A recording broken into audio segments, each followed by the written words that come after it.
Monsieur Kasbarian et Monsieur Jean-Pierre Vigier. Guillaume Kasbarian, vous avez la parole, 2 minutes. Merci Monsieur le Président, Monsieur le rapporteur.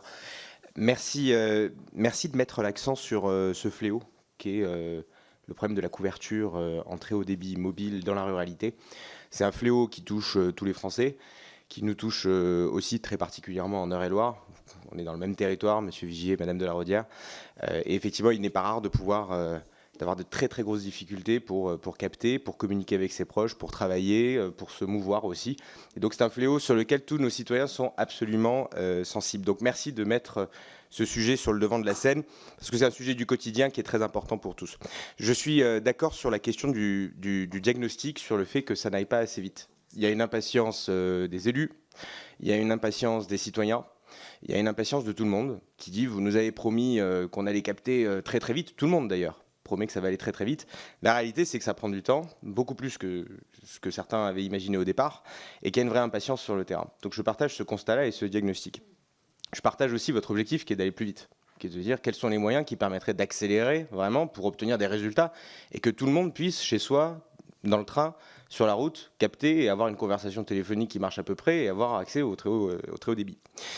En revanche, j'ai un doute, comme l'ont dit beaucoup de collègues, sur le fait que cette proposition permette de s'attaquer aux réelles causes de ce qui ralentit et ce qui freine. Parce que quand on était à Chartres hier ensemble à La Réunion et qu'on a posé la question de qu'est-ce qui fait qu'on met 24 mois en France et que dans d'autres pays c'est beaucoup plus court, qu'est-ce qui fait que c'est si long, on s'est rendu compte qu'il y avait de multiples causes.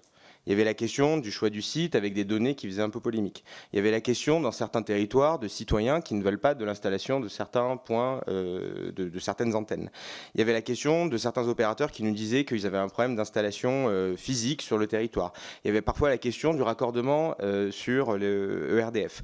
Il y avait la question des transferts des fichiers des opérateurs. Bref, une multitude de facteurs qui fait que ça ralentit la procédure.